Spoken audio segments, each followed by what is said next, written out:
I'm probably going to go at least until 5. I could probably do 2 hours on this, so we'll see how it goes. So if you've got to bug out early, don't worry about it. It won't hurt my feelings. I'm just going to go until I'm done. So somewhere between an hour and a half, hour, 45 minutes. So again, we're going to termite inspections, home inspections, and natural hazard disclosure inspections. We might touch a little bit on septic certs and roof certs and that sort of stuff.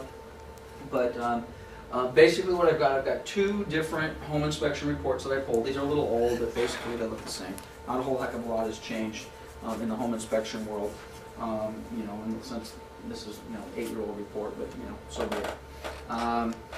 And let me just jump, which by the way, maybe actually some stuff has changed probably rather dramatically. And the main thing probably being is a lot of the guys going out today are basically going out with tablets that have nice built-in software. They're just hitting the things, looks in good condition, bad condition, poor condition, you know, taking pictures, loading them into the thing. But generally speaking, first of all, let's go back to our contract. Okay, the default in the contract is 17 days to do your property inspections, right? Mm-hmm. This is one of them. Okay. Now the vast majority of transactions that I see, the buyers are choosing not to get a home inspection. Vast majority. Okay. Most of them are either doing it themselves, or they just don't feel it's necessary to go to that point, or they've done enough of inspection themselves that they don't think it's necessary to go to the trouble and the expense of getting a home inspection. All of which may be fine as a standard policy and rule within this company and within your business. You never want to recommend to a client not to get a home inspection. Okay? It's exactly the opposite. You want to recommend that they get a home inspection.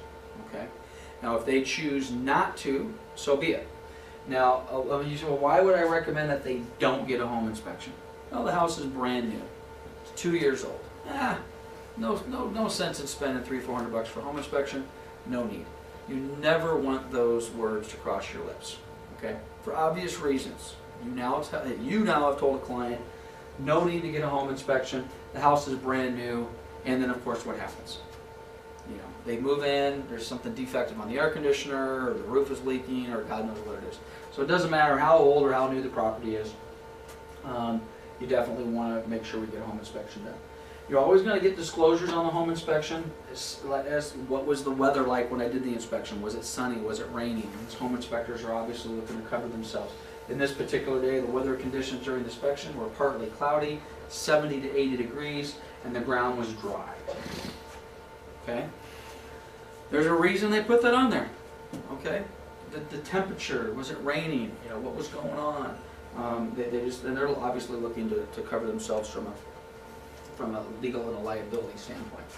I'm just going to page down through this. This gives you a description of the property, just a general description, which, by the way, most home inspectors, matter of fact, I would suggest all home inspectors, are not measuring square footage. Okay? You can't count, they're not going out and measuring. Normally the only person going out there running a tape measure around the house is an appraiser. Okay? And frankly, I recommend that you do not, as realtors, agents representing the buyer or seller, there's really no reason. I've done it, and you probably will do it again, and it's not a bad idea to learn how to tape a house and figure out what the square footage is. But you don't want to be the responsible party that says, this house is... your cell phone. I left that with you. Thank you, son. You didn't say anything about it. Well, I just assumed. So, anyway, you don't want to be the one that goes out and says, hey, I taped it, the house is 1,340 square feet, and have people rely on that. If you do get yourself in a situation, for whatever reason, and there's going to be situations where you're going to need to tape, there's something's amiss, you know. The seller tells you that the house is 2,000 square feet. The tax rolls say the house is 1,000 square feet. You're eyeballing it based upon your experience, and you're like, both of these are wrong. It looks like about 1,500 square feet. Fine.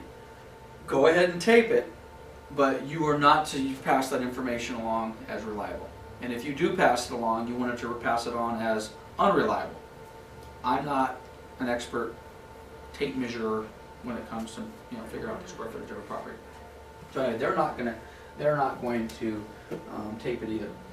Foundation types, is it on a slab, is it above grade? By the way, the more experience you folks have as it relates to construction type and any sort of contracting background, it will help you tremendously in your real estate career, okay? If you don't know the difference between a slab on grade or a raised foundation, you could be at a little bit of a disadvantage, okay? A slab on grade is this building. This building is a slab on grade. Slab foundation at grade level. Grade level meaning where the ground comes to the property, okay?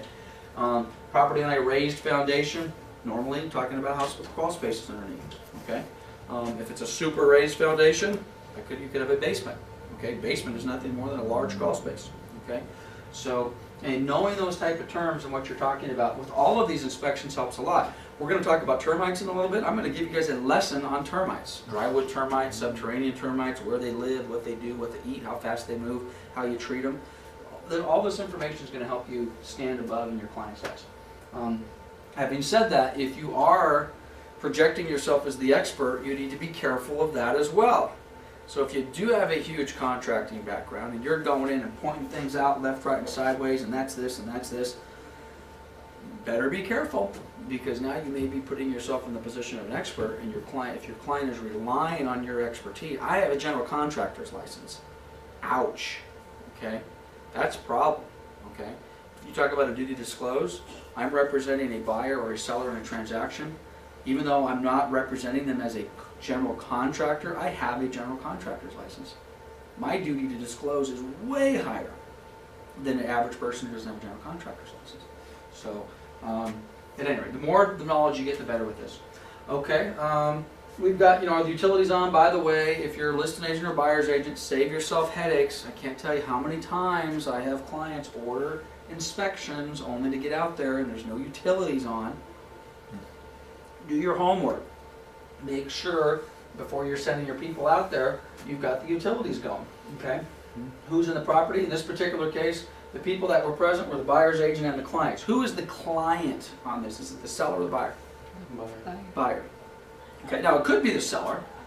Client traditionally is the person who ordered the report, who's paying for it. Okay? But in most cases, the person who's requesting, even if they're not paying for it, it's possible that the seller paid for this, but it was ordered by the buyer. Another very important distinction. If you are, suppose you're the listing agent, you're representing a buyer, or the listing agent representing the seller. You have agreed through the negotiations, the buyer is going to get a home inspection, and the seller is going to pay for the home inspection. Is that possible? Is that normal? Mm-hmm. Well, I don't know whether it's normal or not, but it's certainly within the realm of possibilities. Awesome. Seller has agreed to pay for the cost of a home inspection, not to exceed $500. Okay. Even if the seller's paying for it, some sellers like it. Well, if I'm paying for it, I want them to use ABC Home Inspection Company. Danger, danger, danger. Let the buyer pick. You don't want the seller picking your home. Why? It's obvious, right? Home inspector misses something. Well, who picked the home inspector? Who's now trying to cover something up because they made us use the ABC Home Inspection Company? Let the buyer pick. And by the way, it is a very good idea. Could be dangerous, but generally speaking, you're going to have a home inspection done. You're representing the buyer. You should be there, and your buyer should be there. And the reason for that, and again, sometimes this could backfire, when the home inspector goes through and starts putting stuff on the report, when a buyer reads something and it says the ABC is defective, okay, that may just send them into the outer space. If they're standing there with the home inspector looking at ABC as defective, and maybe it's a real minor, minimal thing, the home inspector could then explain to them what the defect is and what the problem is. That, in theory, could take what is a misunderstanding on the buyer's side and just, oh, okay, well, yeah, he told us about that. Not a big deal, okay? So if you can get him there, I personally think that's always going to be the best. Okay, this property was occupied at the time. Access to items such as electrical outlets, receptacles, windows, so on and so forth may have been restricted. Again, this is a nice little get-out-of-jail-free card for the home inspector. In theory, the home inspector has a tester and is testing every single receptacle and every single switch throughout the entire property. Okay? If one of them is bad, they may use this as say, hey, well, we couldn't get to that one because it was behind the couch. Okay? So they're just saying that the property is occupied. Same thing if there's stuff in the garage on the termite inspection and such.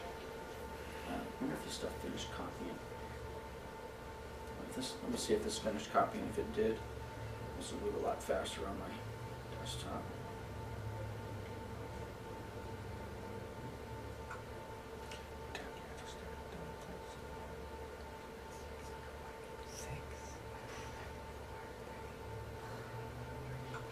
Not much better. Okay, here's the same report. Now we can move a little faster.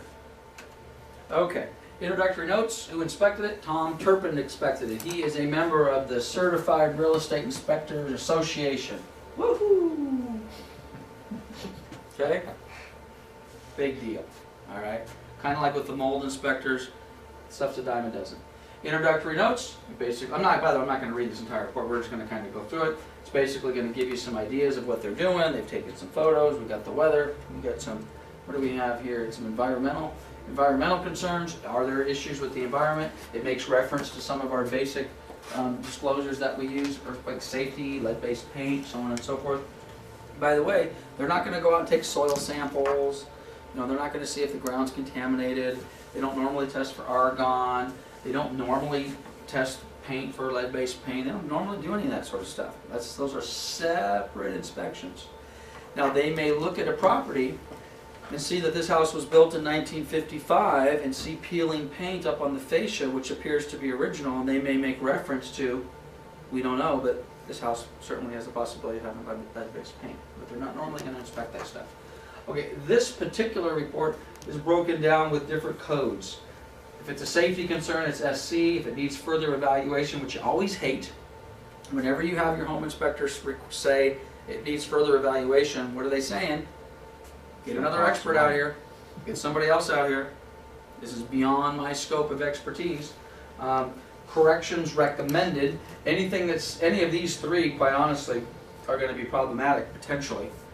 It's a safety problem. Wires are hanging out of the wall. Do buyers normally want that done? Yeah. Okay. Further evaluation, the toilet seemed to flush slow, property's on a septic, I've been told it's never been pumped. That needs further evaluation in the form of what? Septic inspection, septic pump. Corrections recommended. This is the inspector telling the buyer, whatever this is, you need to fix it. Maybe it's not a safety concern, but we recommend that you fix the leaky faucet in the back bathroom. Okay? And then recommended upgrades, that could be all sorts of things.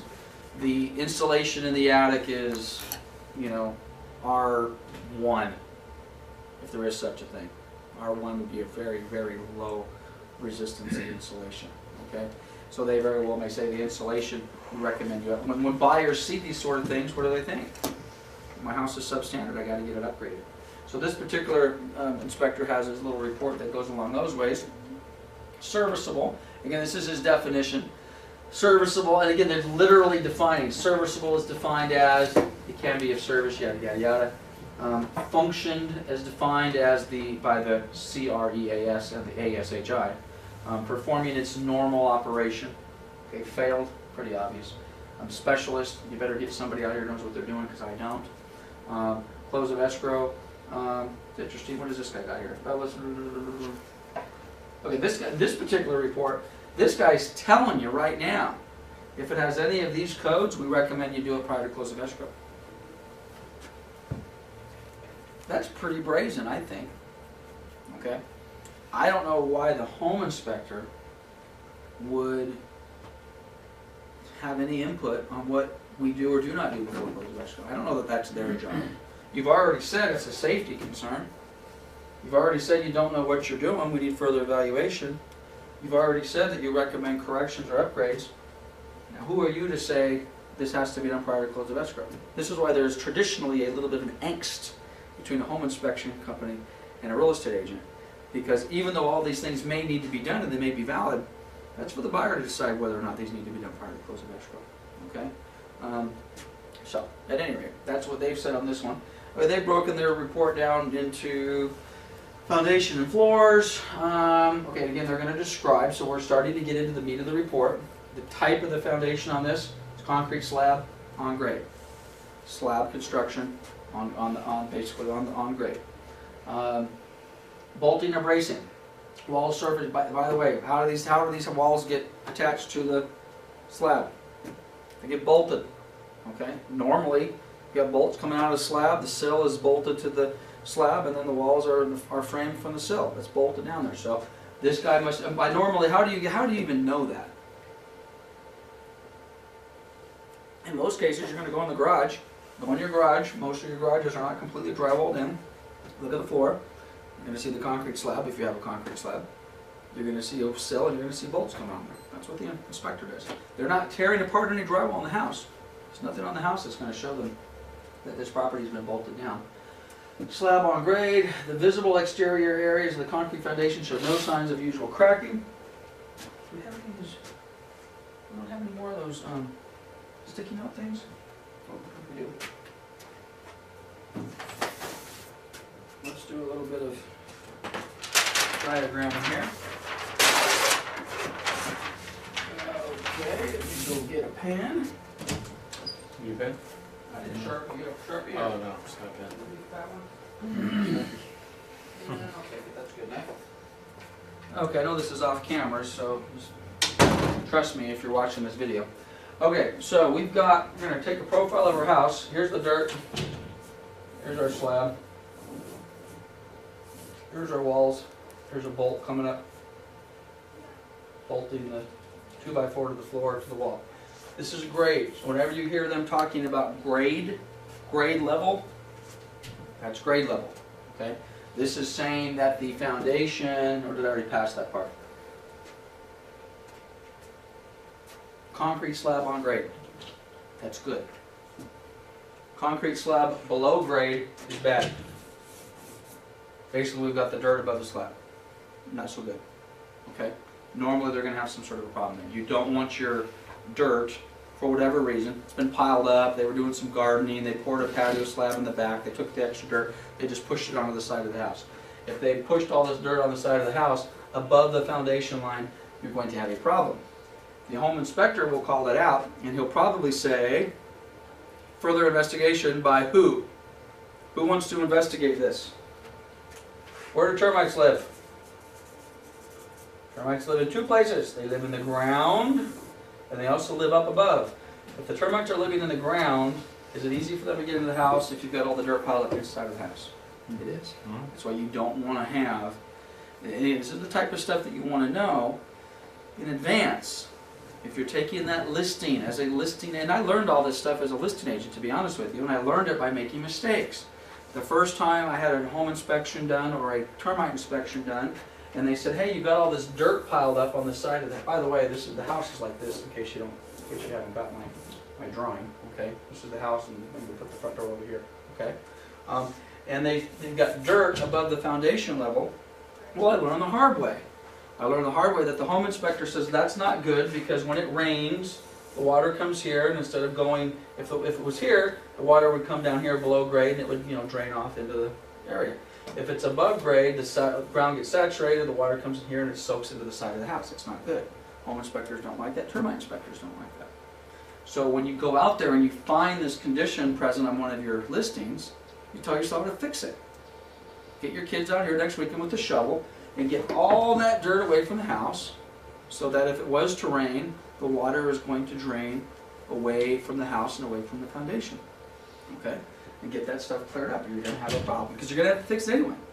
You have to do it now or do it when the termite guy comes out here. So, at any rate, getting back on the slab, the visible exterior concrete foundation, yada, yada, yada, current condition of concrete could not be confirmed. Are they going to be able to determine the condition of the concrete slab? Generally not. And by the way, all of my examples are real life examples. Let's just pretend again this is the side of the house, and let's pretend that the grade is at level, okay? And now all of a sudden we got a big crack right in the side of the foundation. Okay, here's a bedroom window. Okay? Home inspector comes out and looks at that crack and says what? For further inspection. We got a crack. Further inspection. I don't know. Or they look at it and say, that's normal. I've had them come out and say, hey, if it's less than 1/8 of an inch or less than 3/8 of an inch, don't worry about it. Anything above that's a problem. Okay? I'm not an expert. I don't know. Okay, and then you couple that, let's suppose we got a big tree over here.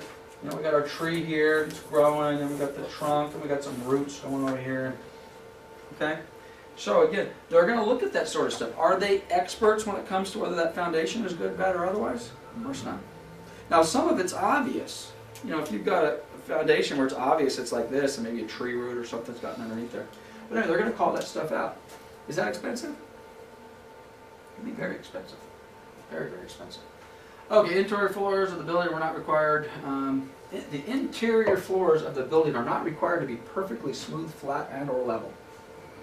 Okay, there you go. A little interesting factoid. So I guess he's telling the buyer, generally speaking, that they don't have to be completely flat. Exteriors. And again, he's got his little things over here. What do we got? Stucco. Again, I think this is just giving us the actual. Are we still in the definition side? Stucco, wood. Actually, I think we're actually describing our house. Siding type is stucco. Trim, wood. Door jamb type, wood. Window type. Horizontal sliding, single pane. What's non-thermal mean? Single pane window, no thermal. Double pane windows are basically thermal pane glass. Okay, okay. So we got single pane windows. Window materials were made of metal as opposed to wood, I suppose. Exterior, whoops. Didn't go too far. Exterior conditions, stucco. Siding appears serviceable, so in other words, it's fine. Our stucco siding looks good. Okay, now we got our first little picture. So we got a CR, correction recommended, and FE, further inspection. Great. So what did this guy call out? Exterior trim. There were unprimed, unpainted materials noted around the exterior. Recommend correcting the condition. Paint the wood. I don't know what this picture's of. This looks like some sort of wood siding, trim, decorative trim or something like that on the stucco. It's not painted. We're going to call that stuff out every single time. Every single time. Now again, this gets back to where, well first of all, that's our correction recommended. What's our further inspection? There were damaged interior surfaces. You can already tell who's he asking to do further inspection. Well no, there were damaged interior termite. He's asking for the termite guy to come out. So, number one, correction recommended, termite guy to come out because this wood that's unpainted appears to be damaged. Now let's pretend for a moment, this is where I try to part differences with some of the inspectors. Let's pretend there wasn't any damage, but it just wasn't painted. Okay? And he put a correction recommended that said, some of the wood on the side of the house is bare, needs to be painted. What did he say on page 3 of the report up above? Said don't close escrow until that's fixed. Right? Mm-hmm. Are you kidding me? Yeah, it's a cosmetic thing. It's a cosmetic thing. Buyer Let the buyer decide whether or not they want to close escrow. Okay? If the buyer decides it's okay and there's some paint here that needs to be dealt with, you know, and this is again where sometimes there is a little bit of friction between the realtors and the inspection community when it comes to this. So keep in mind, don't misunderstand me, we always recommend our properties get home inspections. But sometimes they can cause some trouble on something as minor as that, and the buyer will flip out. And you sit back, which is why, again, and I don't mean this in a bad way, but you need to exercise a certain amount of control over your buyers. You are the professional. Don't let a buyer blow up a deal because there's some paint that needs to be repainted on a piece of siding or trim. Explain to them how this process works. Okay, this is not a new house. Okay. You know, yes, it'd be nice to get that done, but you know, get out here on a Sunday after you bought the house. And by the way, if you don't know where Home Depot is, you're going to need to familiarize yourself with the location of Home Depot. You're a homeowner now, okay? You're going to have to be prepared to do some of these things. Okay, I'm not going to go through every one. I'm just going to pick out the ones that are the FEs and the FCs. So we already have at least one inspector that's called out, and that is our termite guy, okay? Moist control. Further inspection. Our observation regarding evidence of damaged interior wood should not be a substitute for an inspection by a licensed pest control exterminator. We report current visible conditions only and cannot render an opinion regarding. Okay, so he's basically saying that. I'm not sure where the moisture comes in on this. Maybe I missed something. But maybe on the side of that siding, maybe it was getting hit by the sprinklers or whatever happens to be, which by the way is another one of those things. If you are investigating, doing your due diligence, as you're inspecting the house, or you take a listing, If it's obvious to you as you're walking around the house, which yes, you need to walk around the house. This is not just sit at the dining room table, take the listing paperwork and go. Check the house out, flush the toilets, look under the kitchen sinks, walk around, okay? You see sprinklers that have obviously been spraying against the side of the house for 20 years. Point it out. Look what you're doing here. Your stucco has got a big fan shape on it because it's been getting sprayed by the side of the house. Let's, at a minimum, let's stop that from happening today, okay? So let's get the sprinklers adjusted so they're spraying in the opposite direction, okay? What do you mean? Should I fix the stucco? Yeah, you probably should, but at a minimum, let's get those sprinklers facing the opposite direction. So you want to call that stuff out. Okay, that's good. I'm just going to kind of skip ahead because we've got a bunch of different inspection reports to take a look at. They're calling out our driveways. They're calling, what else have we got here? Okay, here we got some more correction. Side grading. Grading, drainage, this is probably going to go back to our diagram here in a minute. Correction recommended. There are areas where the adjustments, removal of topsoil and or vegetation from the grade of the foundation would be advised to help excess of moisture flow in. And this is almost the opposite. This is an example where, let's just go to this side of the house. There's the side of our house, and here's our foundation down. Where's our foundation? This is our foundation actually. Here's our big slab. Have you ever seen one of these houses where maybe on this side of the house, there's a slope that kind of tails off, okay? And now you've got the big ugly part of the foundation that's kind of sticking out, all right? Who knows? Maybe that's just a low side of the house. The rain's been eroding it. You know, you get that all the time too, and they don't like that. No, you want to get the dirt up here, okay? Because if we have this going on, now we get puddles of water, and next thing you know, the water is flowing underneath the foundation, undermining the foundation of the property. So I think that's what they were talking about here. Site drainage, RU, I don't remember RU. What was that one? There was no visible drainage system on the property. Based upon evidence noted around the building, we recommend a drainage system be added. Okay? How many properties in the city have drainage systems? Not most. Most of them, the drainage system in the property is how the lot's been graded. Okay? That's your drainage system. It's been graded so that the water flows and when it rains and it kind of works its way to the front of the house and into the street. Okay? This one is saying give us a drainage system. Okay? Roof coverings. Recommended RU, that's a recommended upgrade. Forget about that one. Okay. Let's see what else we got here. On our roofs, it looks like we did okay with our roof on this one. Okay, we had a safety concern. Okay, I remember this house. So this is one of my properties I sold. Safety concern. There was improper wiring in the attic from extension cords or cord type wiring. We recommend correcting the conditions noted. Buyer looks at this and what happens? Woo! The buyer who saw this looked at this and what did they do? Woo! They freaked out. Okay? Because and there's a picture, I don't know if you can see this very well. This is in the attic, and there's a picture of an orange extension cord laying in the attic. Well, the whole house must be wired with orange extension cords. Same type that you do. Fire hazard. No, it was safety concern. Okay? This is another reason why it's not a bad idea for you as the buyer's agent, or even the listing agent, to attend these inspections. And by the way, this is how this inspection was done. The home inspector gets on his ladder, pops open, let's see if I can kill myself on film, pops open the thing, maybe crawls in, I'm looking in at the attic, right? I'm not even sure this guy got in the attic. Sees a flashlight, okay? Sees this orange extension cord in there, calls it out, flips everybody out. As I recall, this was probably the biggest concern on this report. Everyone's flipping out. You know what that was? Because I'm the one who went up in the attic. I physically went in the attic, and I wish I had been there, which by the way, and you may not all be up to this, and I know we have at least one lady in the room. You want me to go up into the attic, Lance, with the home inspector? If you can, yes. Okay?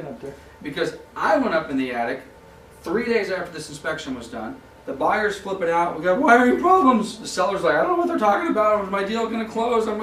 I go up there, crawl into the attic. Extension cord. It's just an extension cord laying in there. It wasn't plugged into anything. It didn't go anywhere. Somebody at some point had gone up there with an extension cord. Maybe it was looking at something, and just left it laying there, which gets back to the home inspector. Okay? Home inspectors sometimes, when they had the home inspector taken an extra 3 seconds, looked a little closer, because part of the extension cord kind of went off into the dark or whatever it happened to be, or maybe it was tucked underneath a piece of insulation, had just literally just kind of pulled it and would have said, oh, there's the 2 ends. No problem. It never would have even showed up on the report. But this caused 3 days of heartburn and stress, in my particular case for my seller. Okay? So again, perfect example of where, and again, by the way, is the home inspector doing their job? Of course they're doing their job, and by the way, they're not going to do that. They're not going to chase down, that's not their job. Their job is not, they identify something that looks wrong, their job is not to fix it. Okay? Their job is not to chase down the problem. There's I observed something. So, perfect example of sometimes they observe something, and there's the hose bib in the backyard has got a drip. Are they going to call that out? Hose bib where you hook the hose to the faucet. You're washing your dog or whatever. It's got a drip. They're going to, yes, it's legal. Are they going to recommend further investigation? Yes. Does that thing need to be replaced? Maybe, maybe not. Sometimes you just take a little crescent wrench, tighten that little washer or that little nut on top, quarter turn, washer compresses a little bit, that hose bib's good for another 5 years. Sometimes not. Sometimes it's just shot, it needs to be replaced. They don't do that though. They're not going to do that, which is why, again, if you have a little bit of experience with these things, and by the way, and I've done this may not be recommended practice, but I've done this and I would do it again tomorrow. If I'm meeting a home inspector out and he sees that hose bib leaking and I got my client, I'm going to reach into my little pocket, I'm maybe going to grab out my little wrench and I'm going to say, well, let's just, before we get too worked up here, let's just, oh, look at that. You happy with it? If you're not happy with my repair, you keep it on your report and Mr. and Mrs. Buyer would get a bid to replace it. But there's so many little things like this that can frankly squash your deal. And by the way, what happens when you have a list of 20 things? It just looks worse. They're all minor, but there's 20 of them. Okay? I want money. Okay?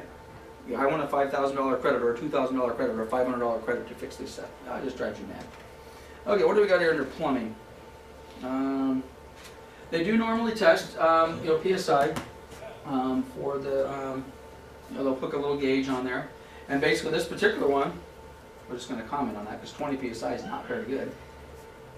Water pressure is measured at 20 PSI, which is considered low. Correct it. Is it always easy to correct the water pressure coming into a house? No. No. Definitely not. Definitely not. Do you have a house that has bad water pressure? I do. Yeah. My house has terrible water pressure. It has problems sometimes, Well, my house is on a hill, and the main is down below by about 30 feet. It's pumping water up the grade. My water pressure is not great. There's not a darn thing I can do about it. Okay? But this guy says correct it. Now again, some cases, there are some things you can do about it. Maybe there's a blockage or something like that. But at any rate, he's requested that. Hose faucets leak when handles are operated. We kind of already covered that. Waste piping, the visible waste piping appeared serviceable. Further investigation. Underground main sewer line was not visible. Okay, this guy's, for whatever reason, he's calling out, have somebody, a plumber, come out and inspect the underground sewer line. How do you do that? How do you inspect an underground sewer line? Gotta do it with a camera. What's it cost to take a camera and snake it? Expensive. Well, yeah, it's gonna cost several $100. It's a couple $100. Do you normally do that? Not normally. Not unless you're getting, normally we do it a lot, but the only time we do it in our property management department is we got a blockage, we clear it. 2 days later, we got a blockage, we clear it. 2 days later, we got a blockage, something's going on, let's get a camera. Okay, the pipe's broken. Or people are throwing stuff they shouldn't down the pipe. Or that too. It's clogging But up. normally you don't need a camera for that. Normally they'll pull it out. They pull out a G.I. Joe or something like that. Okay. Gas shut off. Gas shut off is serviceable, blah, blah, blah. Okay. So let's just go through, only halfway through this report. Let's go move a little bit faster. Further investigation. The water supply connectors are corroded. Is it common? This is the top of the hot water heater. Here's the pipes coming out. Here's the flex lines going to the wall. You got some corrosion there. Common? Common is the sun coming up in the morning. Why do they corrode? Well, maybe there's just a little, just ever so slight of a leak, a drop a month, then you're gonna get corrosion, okay? What is this gonna, I mean, buyer looks at that, house is 20 years old, water heater's working fine, house is in generally good shape. Some buyers say, oh, whatever, no big deal. Other buyers want what? Credit. They want credit, they want a new hot water heater, they want, at a minimum, they want new flex lines, they want all this stuff fixed. Okay? So again, you gotta manage your deals. Tank, water heater tank was serviceable, older unit, with CR, correction recommended. We recommend budgeting for replacement, right here, right up front. So if the buyer wasn't thinking about it, now they're thinking about all this hot water. And again, don't misunderstand me. The home inspector is doing their job, okay? But you need to be prepared for this. We have a safety concern. The water heater was not double strapped. That has to be done on all of our transactions, okay? Has to be done on every single one. Energy supply. Flexible gas connector was too short. That's the gas line coming from the wall into the hot water heater. It was too short. I don't know what the proper length is. I don't know if we're supposed to have 6 inches of play or 12 inches of play. I guess I should know that. Yeah, they say it's too short. Controls, the temperature controls were set to very high hot position. Again, to me that's silly. I'm looking at the hot water heater. This particular homeowner puts their hot water heater at maximum heat. Very high hot position. All right, just turn the darn thing to normal. Right. Right? You're going to put a big red SC on my... Again, just know what you're doing. You gotta have had 15 things on the list now. You're gonna Well, get a that's big what I'm long saying. list. You see, that's why, and again, now this is why, again, you got to take this stuff with a grain of salt. You're the listing agent. Maybe you chose not to go to the home inspector. The home inspector, the agent called, hey, there's a few things on the home inspection report. I just want to let you know I'm going to send it over. They send it, and I think there's a summary on here. Normally there's a summary. And well, there's a few things on the report. There's 24 things on here, and 7 of them are safety concerns. Like my wiring in the attic is bad, and my hot water heater is going to blow up, and okay. Do your client's blood pressure tend to go up a little bit? And then when you really look at it, this is nothing. Matter of fact, in this particular one, I think everything on this list was corrected within 20 minutes at no cost. And keep in mind, we didn't do everything on the list. We didn't do anything with the hot water heater. You know, we didn't paint the stucco thing on the outside. So, heating unit, further investigation. This guy doesn't know anything about heaters. Call out a central heating guy. Condensing unit. Again, simple stuff. He's basically saying the outside condensing unit, that's the big unit that sits outside and makes all the noise when the air conditioner's on. There's some ivy or something growing on it. Okay?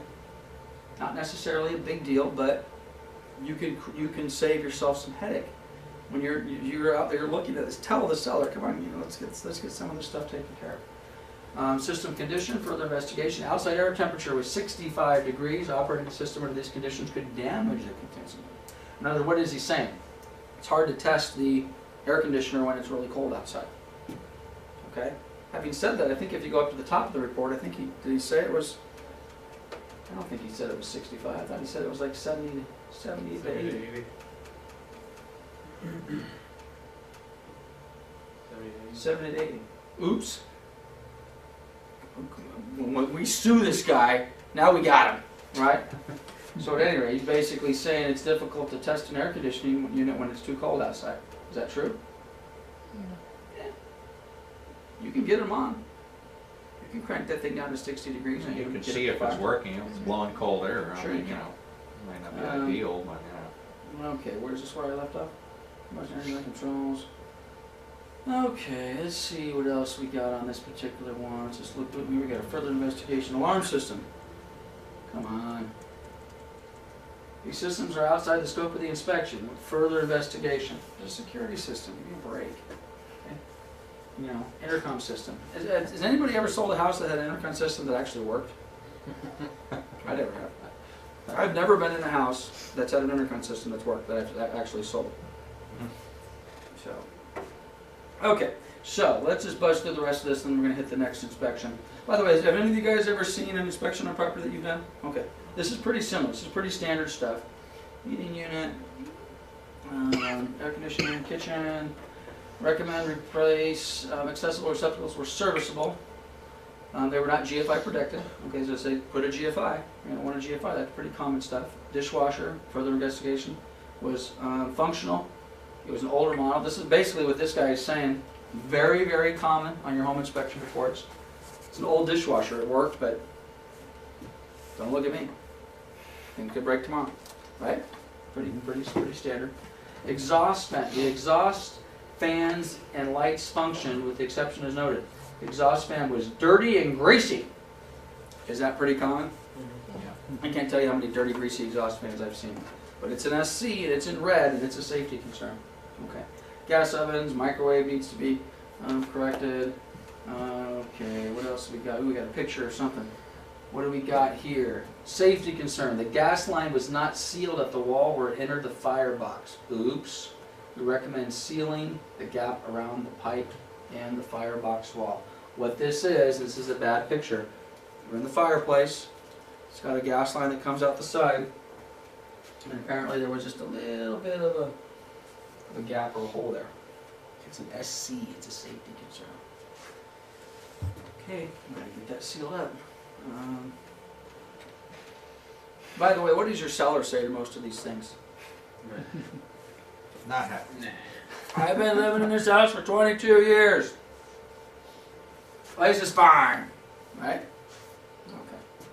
Okay. Okay, let's jump out of this report. Let's take a look at another one. Okay, this is a different property. Basically, you're going to see generally the same sort of stuff. Again, we got our what's our weather? 60 to 70, no recent rain, so on and so forth. Frame stucco house, conditions unknown, utilities were on, all that sort of good stuff. Repairs needed. Okay, again, typical stuff that we should be prepared for. Remove debris from erosion. This is actually this picture is what I tried to draw up there. This is the corner of a house. The dirt should be up to here, and the dirt is, I mean, you literally got all the messy concrete foundation from the corner. This is the driveway up here. I don't know, that could be 2 feet, 3 feet. Okay. When you is that common in the city? Yeah. It's very Seen common it in a the lot. city. You got small lots, maybe they're staggered, and the developer had to kind of make a nice little pitch to get everything to flow right for the next lot. Very, very common.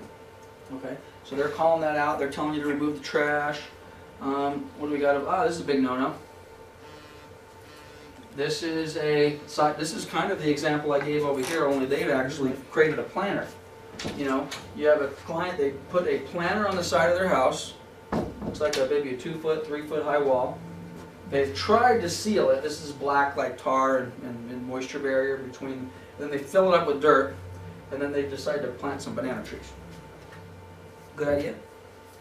Bad idea. Yeah, because the banana tree. Well, the banana tree is a problem, but maybe they planted small little flowers in there.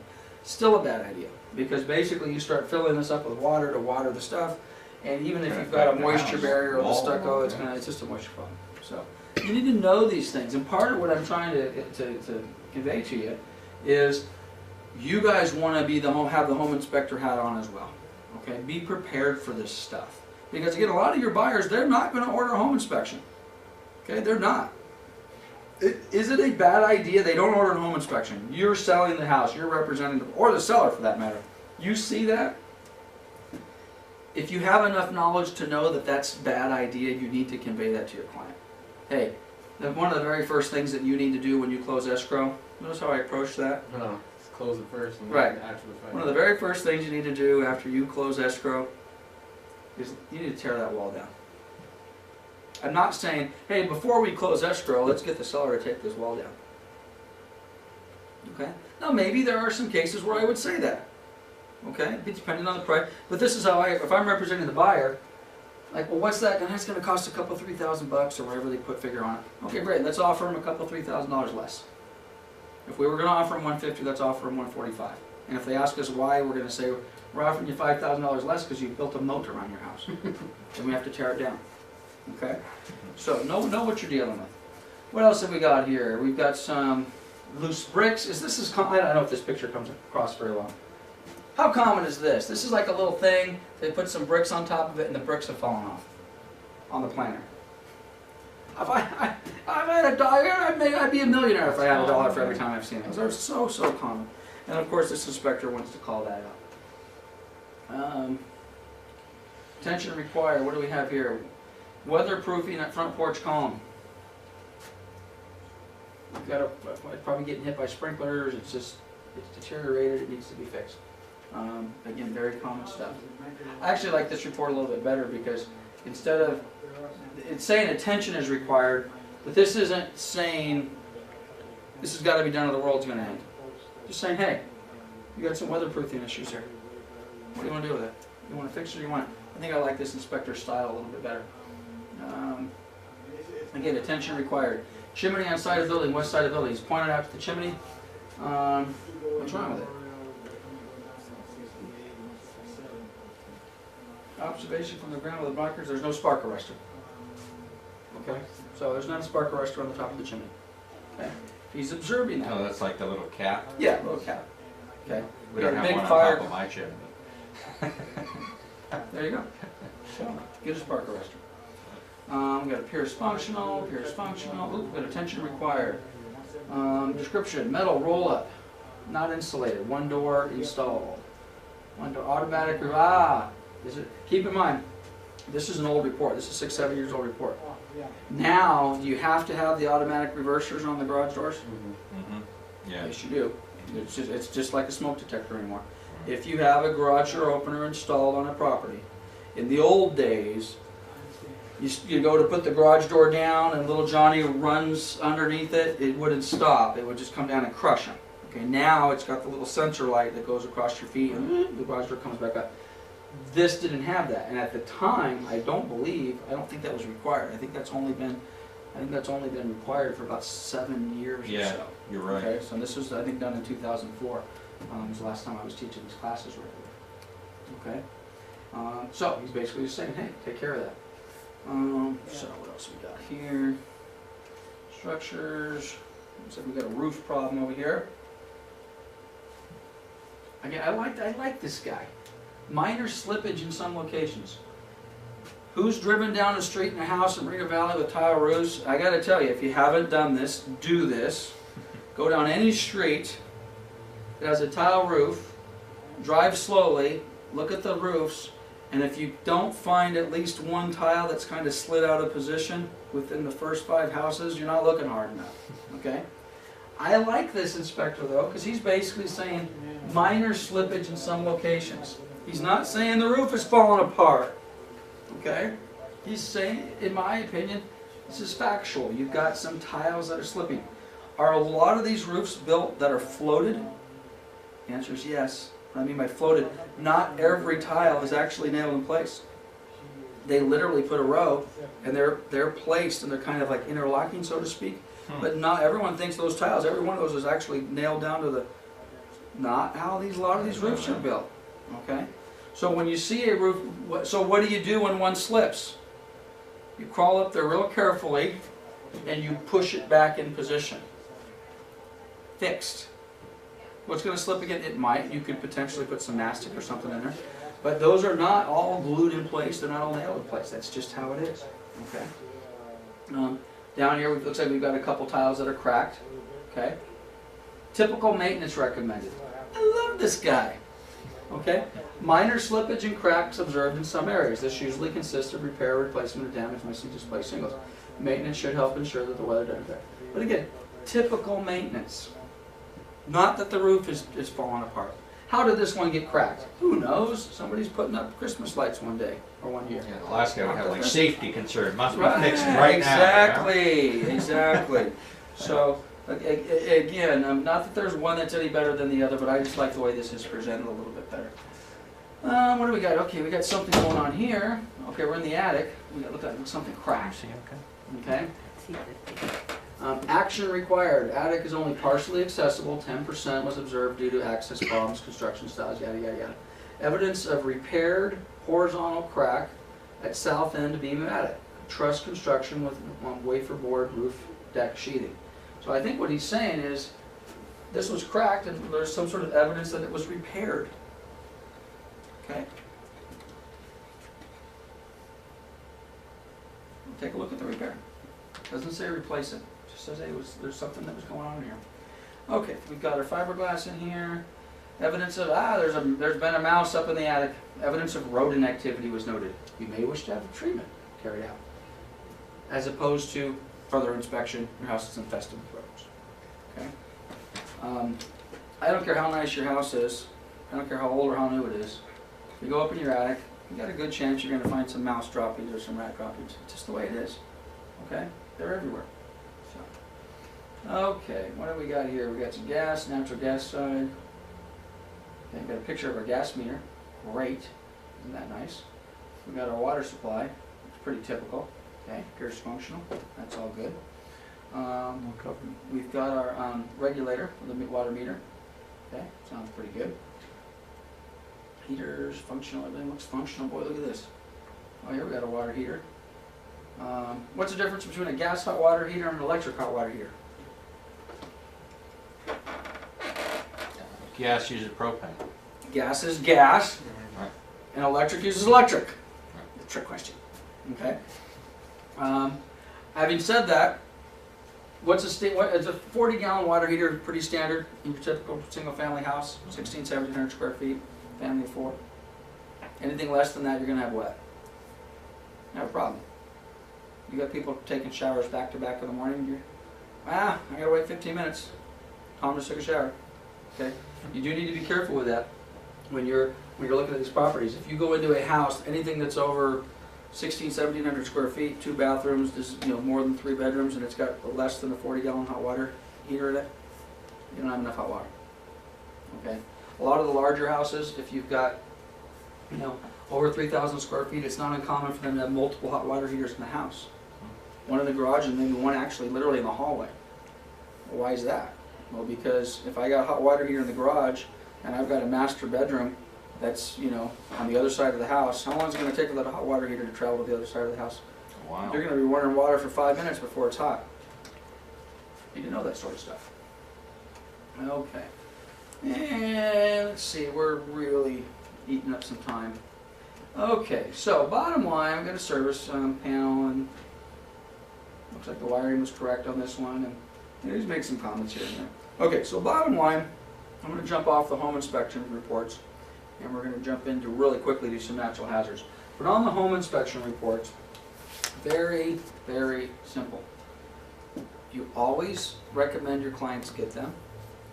When the reports come back, take a deep breath, relax, calm down your client, get the summary in front of you, and if you haven't already, go back out to the house, because you're going to find that probably 85% or more of the items on the home inspection report are so minor, you're literally going to scratch your head and say, wow, I just wasted a whole lot of time looking at this stuff.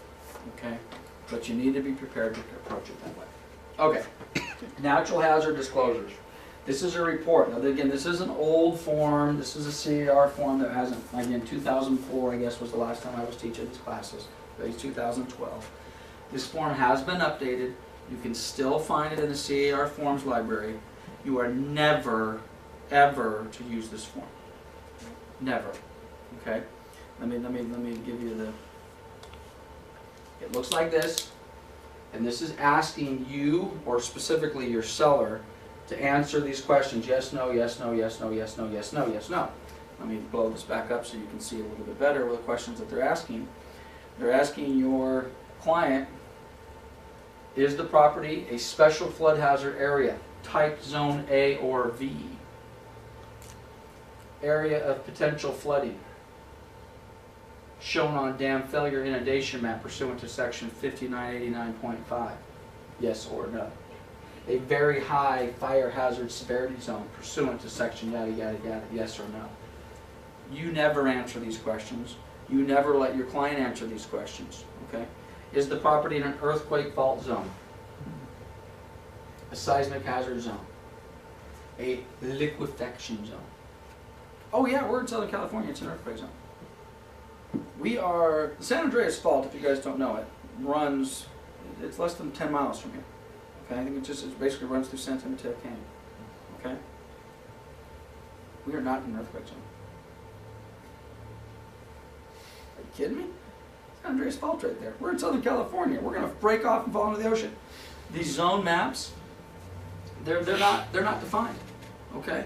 Now, do you tell your client? As a matter of fact, I tell them the exact opposite because they're going to get. Matter of fact, let's get a report back. By the way, okay. So we never use this. This is the NHD revised. We never use this form. Clarify. Yes, sir. You say never use, Never or use.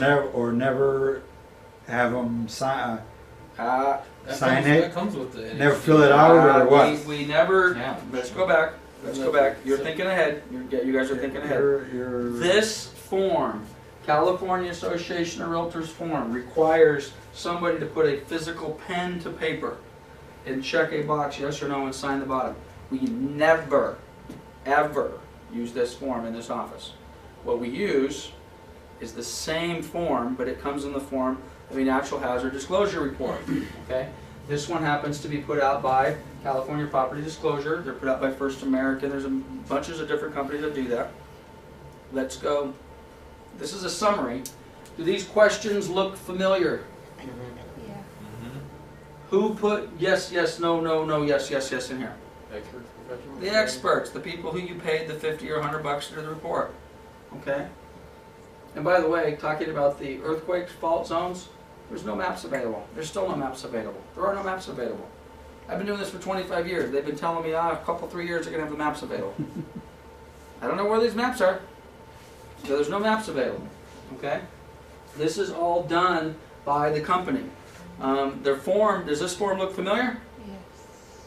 This is the same form that I told you never to use.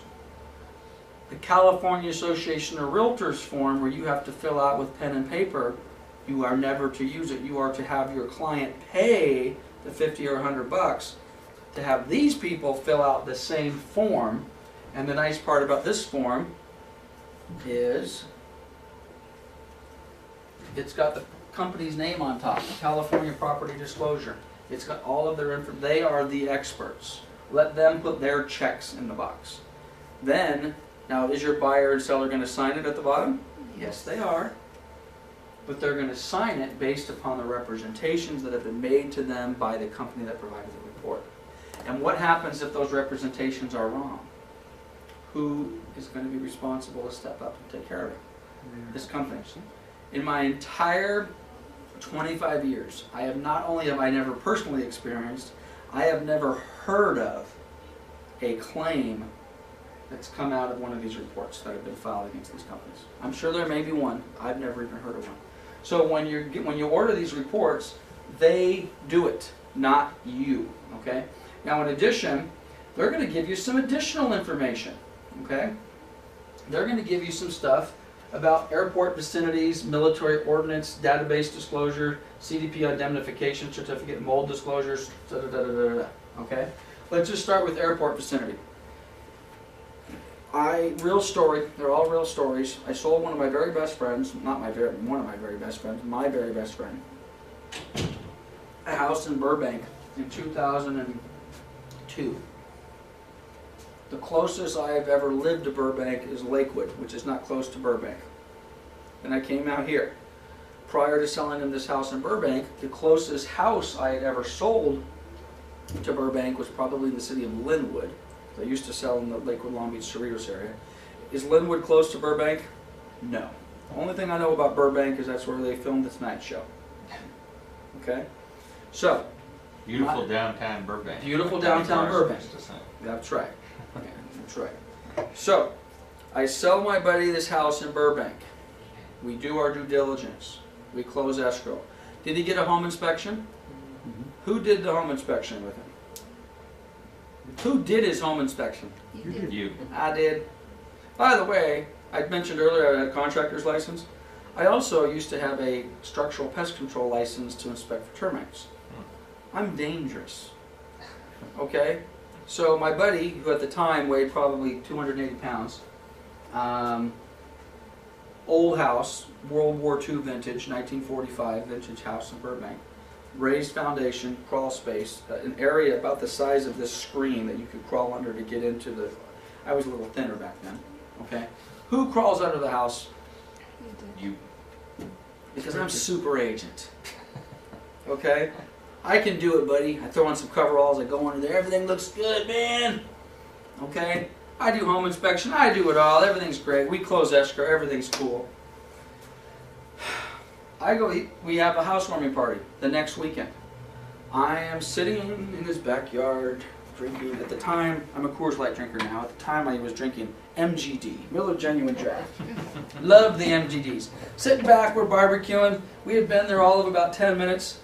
And I look up because there is a plane that is literally, I could see the wheels haven't even been picked up yet. I could read the thing, I could read the letters, the fine print, and this thing is He was on the flight path at the taking off over my buddy's house. Taking off. I don't say a word.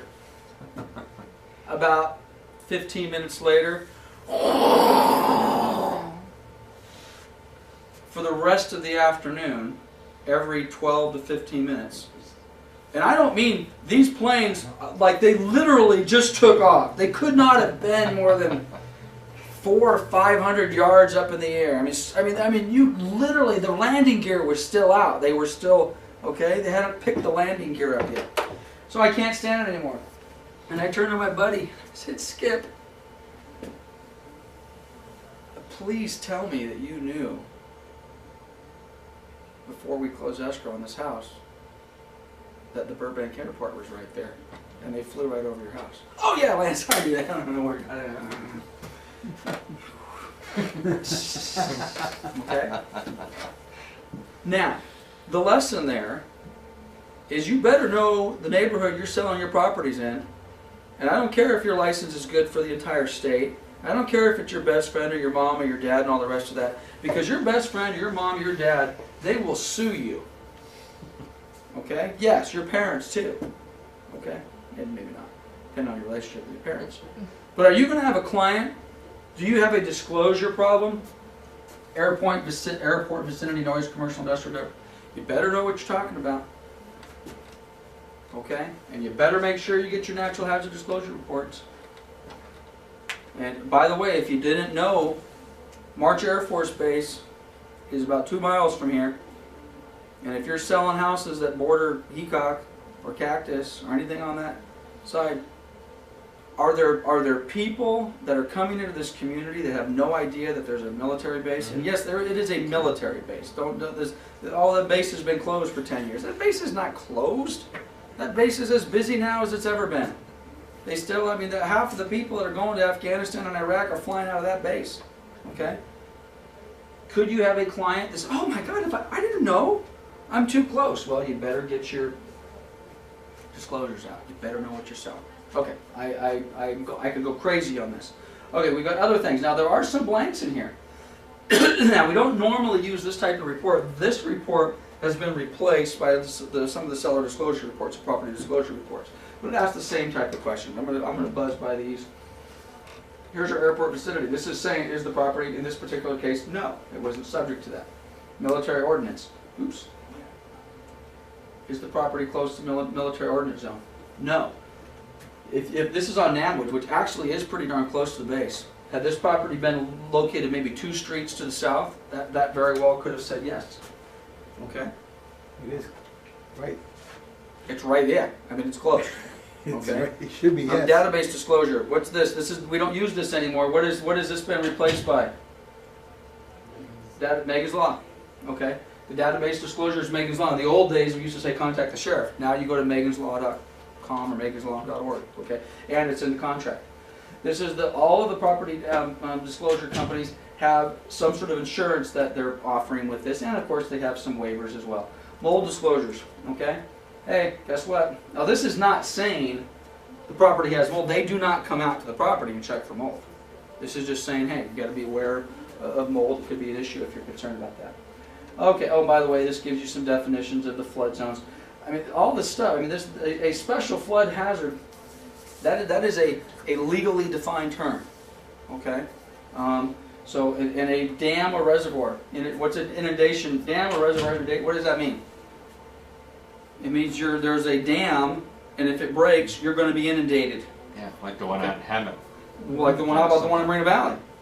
I go skiing at Lake Paris all the time in the summertime. Anybody been to Lake Paris in the last few years? Well, the water level used to be here. Guess where the water level is now? It's here. You know why?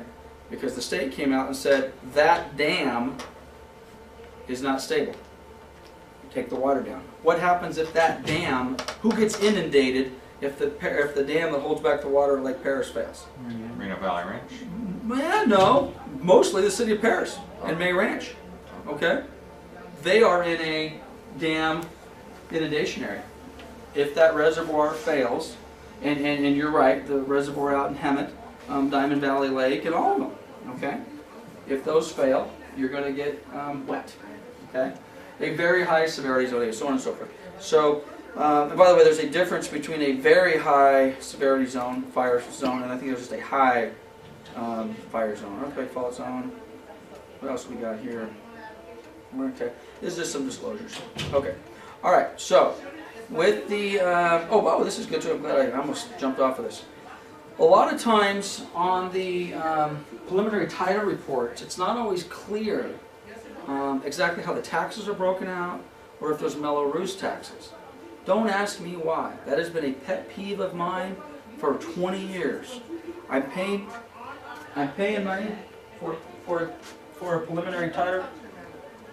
Hold on just a second. Can you please talk to him? I'll try. Yes. She told me I got a property right in front. She called my wife and said, can I reschedule? There we go. Okay.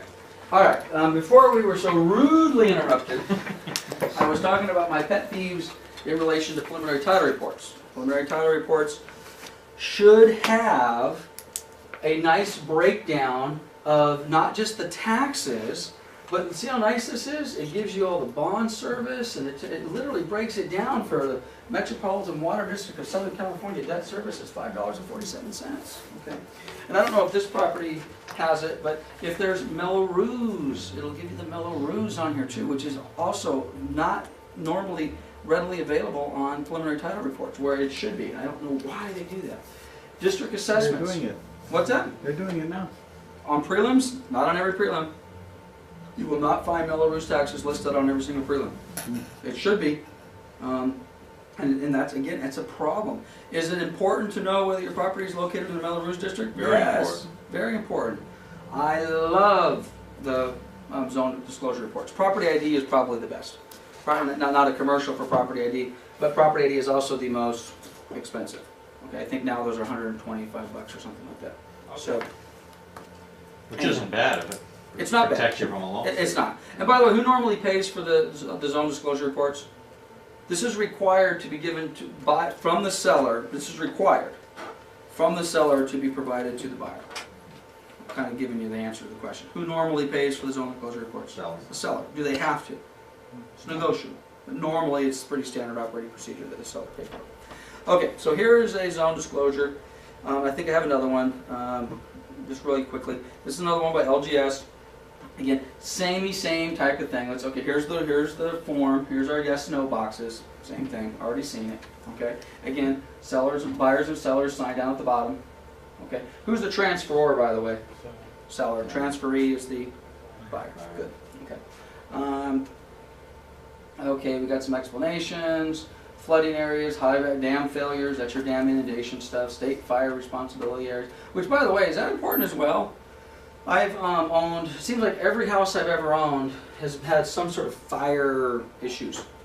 Okay, not that they've ever been burned, but you know, I try to go get insurance. And like, oh, you're too close to the state fire responsibility area. We won't write fire and homeowners insurance for you. Huh? Well, yeah, you got to go to ABC company, and of course you got to do what? You got to pay more. Okay, which is ironic because I've never really lived in a house which I ever thought was in anywhere close to a fire zone.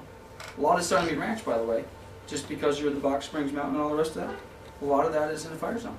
Okay, you know, and by the way, how many times have we seen that hill burn in the last 20 And years? have fires. A whole bunch of times. I don't think they've ever lost any houses, residential tract houses. I think there's been a couple houses up They had a there fire up there last summer. I remember. all the time, seeing some. and they've lost some of the rural houses up there. Never any of the tract houses. But at any rate, so same type of report. Here's our airport proximity, airport influence. Was my buddy's house influenced by the airport? And by the way, those planes fly like every 12 to 15 minutes until 10 p.m. Well, does he Every still night. live there? Huh? Does he still live there? Yeah. I couldn't do it. Just invest in a fear of Couldn't. airplanes or something. I live in Canyon Crest, which is actually in the flight path of March Air Force Base. But by the time the planes get to me, they're way up in the sky, and you hear a, you know. Sometimes they don't fly a lot of flights out of there. Okay. But at any rate, man, I mean, So the whole time with Skip, I mean, when you guys were looking at properties, and none of that occurred while you guys were really? or if it occurred, I was oblivious to it. Wow. Okay. Wasn't thinking about it. We were at the property that one time we did the home inspection. There had to have been some flights going by. Didn't, you know. Not until the beer was in the hand. Not until the beer was in. I'm relaxing. I wasn't working. I wasn't thinking about it. And I'm not. And when I say in the flight path, I literally mean that his street is like an extension of the runway. Like the It is pilot could have jumped dead. out of the plane I and am not even needed a literally parachute. looking. I'm not looking over there. I'm not looking over. I'm looking straight up.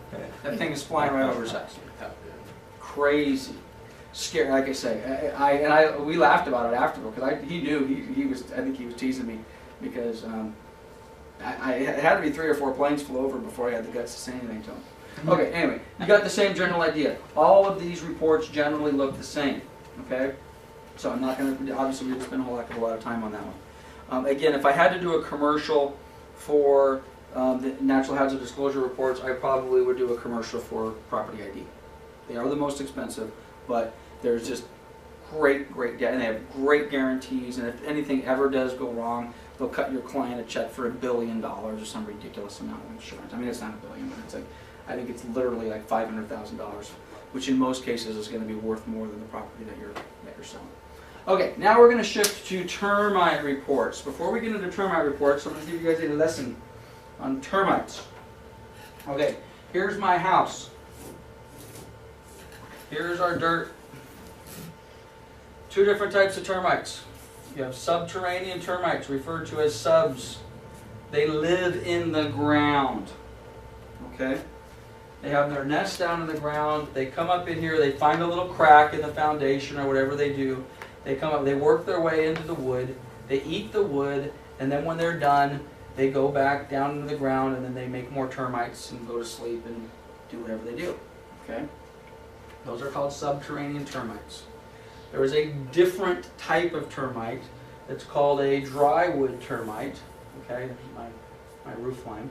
And drywood termites, drywoods, they live in the actual wood that they are eating, and that is their home. They never go into the ground. So once they get into the house, they stay there. Okay? The subterranean termites, if you block their access to the ground, and you basically, let's say you poison this area, now they don't have a way to get, they can't eat fast enough to get back down, they will die in the wood, okay? Because they need moisture. They need to get back into the ground to drink water and do whatever they do, otherwise they will die. The drywood termites, on the other hand, never get a cup of water in their life. There is enough moisture in a dried out 2x4 that when they eat it, they get their food and they get their water out of eating a piece of wood. Sounds ridiculous, but it's true. Okay. So now the reason I make that distinction is, and by the way, there's different species of drywoods and subterraneans, and some are more aggressive than others and all the rest of that. But anyway, the bottom line is I make that distinction because you guys need to know this. And you need to know this if for no other reason you need to represent your clients properly. And you don't want your clients to get taken advantage of. Okay? So let's take a look at this report and see what we got. This was done by Adu, and this is an old report, which, by the way, the formatting of these reports is governed by the Structural Pest Control Board. Okay?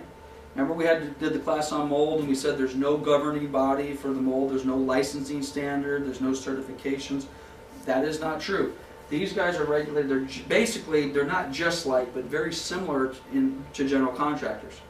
You can't just go to a website and say, I want to be a termite guy, and someone puts a sticker on you that says you're a certified termite inspector. You have to be licensed, passed a state exam, and you are regulated. Every single termite report, by the way, they all look like this. Let me just give you the full page view. They're stored in Sacramento, right? And every single report is sent to structural, I don't know if it's Sacramento or not, but the reports are sent to the Structural Pest Control Board, every report. That would be the equivalent of every time we wrote an offer or took a listing, we had to put a little certain government stamp on it and send it into the California Department of Real Estate. Okay? And every report goes there and it's saved. So if a consumer calls and says, I had to do termite pest control come out and inspect my property a year ago, they can pull it up.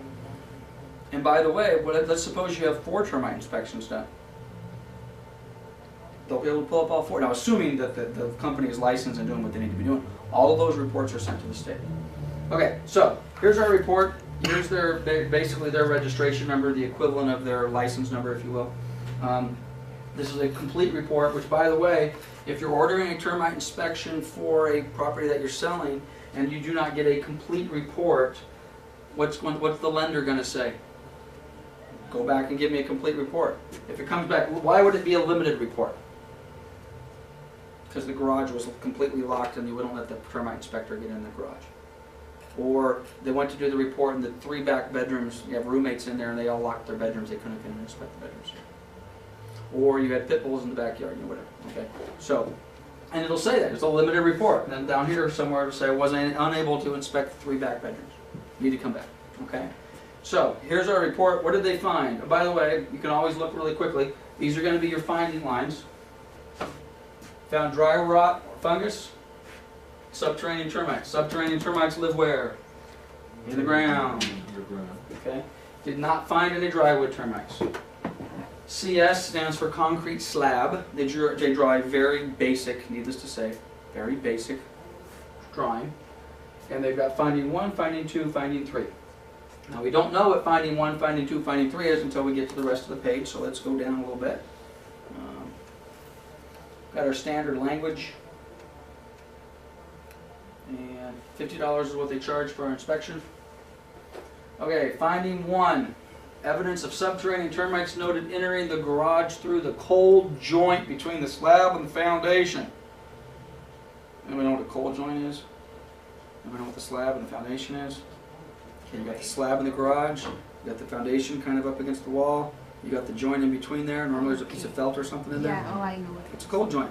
There you go. See, you can kind of figure this stuff out yourself. That's finding 1. So if we go back to our map, in theory, we could go open up the garage, kind of walk into the corner over here on the right, and somewhere in this area probably we're going to find evidence of subterranean termites. Well, what's the evidence? You're not necessarily going to go in there and find a piece of wood that's half-eaten. That isn't normally how it works. In fact, I have to show you this picture. This is a real picture. I did not make this up. That's where you're looking at. Can I ask you something quick? Sure. Your property inspections, when you advise your buyers to do them at all times. Yep. When you're initially taking them out to go look at properties, do you prepare them, say, hey, you know what, you should be prepared with X amount of money to do reports? Because, I mean, they'll do one for one property, and for whatever reason, their fines that they don't like, they'll have to do another one. Do you just tell them, hey, be prepared to do 2 reports? Or For a home inspection or for a termite inspection? To do a home inspection. I don't normally ask them to do 2. I don't normally. I mean, like if you're out shopping, I mean, and then you know they like a house that they want, you know, and then they get the inspection, and they're like, oh, they see something they don't like. Now they ditch that one. Now they got to go do another. But you're talking about the buyer, or talking about buyer. Oh, like when you No, go because to- normally if the buyers find something they don't like, they want it fixed. So. In some cases, the worse the inspection, in some cases, it's better. Put yourself on the buyer's side. You get in and we're going to talk about this on the termite side.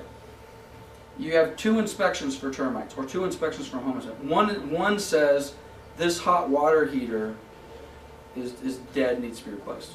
You get another one that says this hot water heater is fine.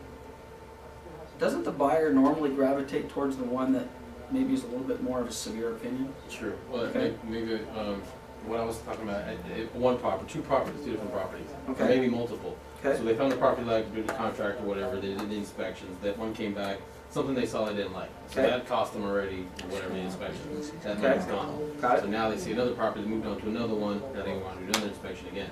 So Gotcha. do you prepare them for that, or do you just, it's never a concern, it's never come up? I don't know that I don't know that I do prepare them for that in that way, because normally we just deal with the inspection that we have at hand, and if it's a problem, we just deal with the problem. Just literally, we just deal with what we've got.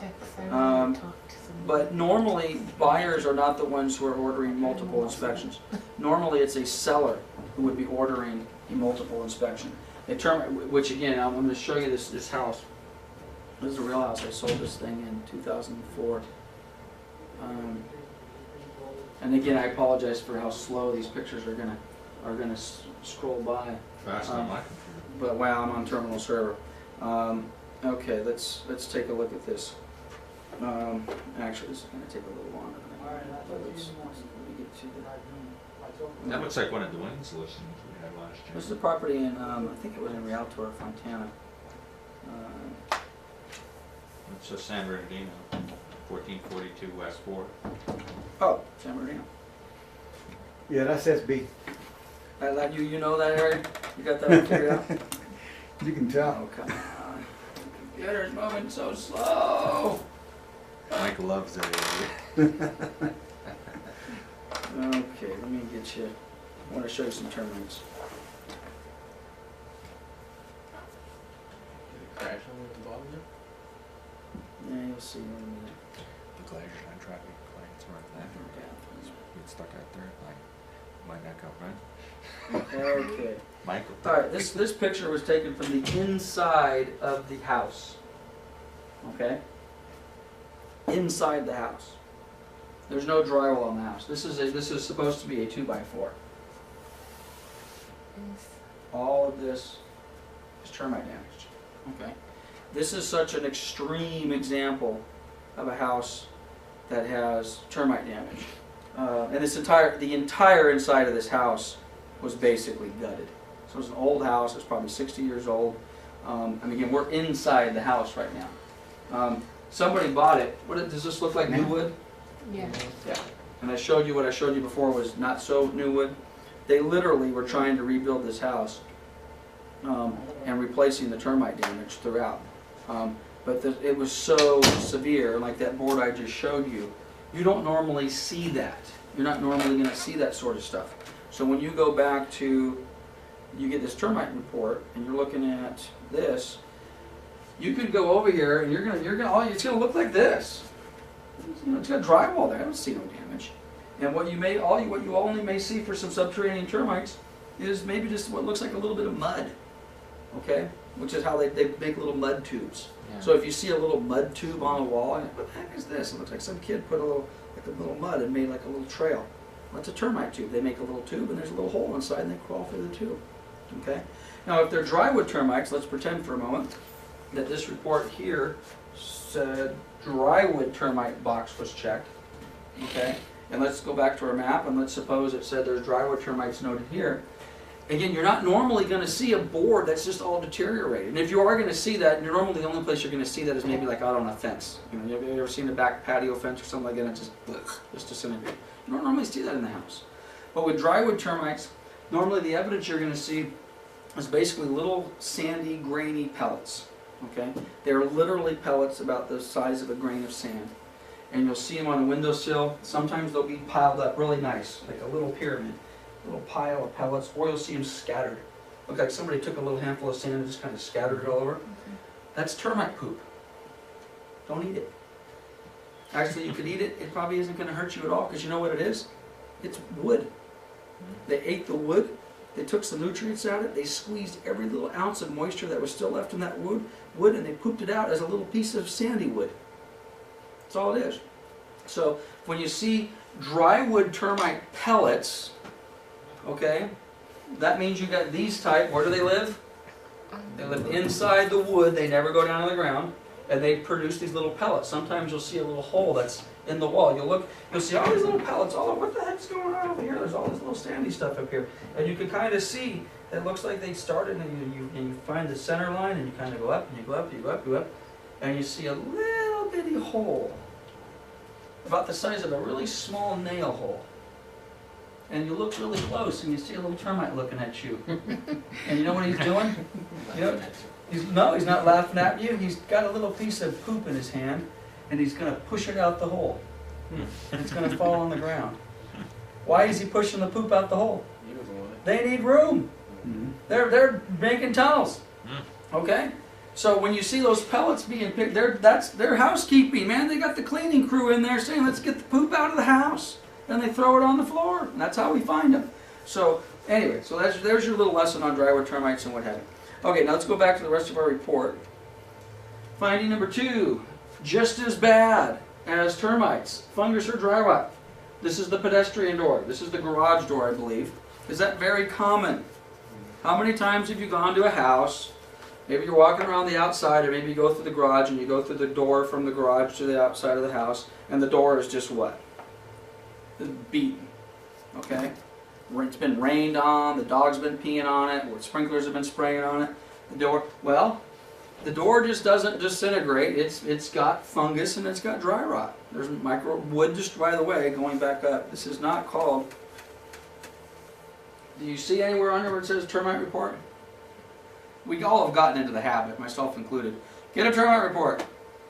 Well, it's not a termite report. It's a wood-destroying pest and organism report. Wood-destroying pest, termites. Is there other types of wood-destroying pests? Yeah, carpenter ants.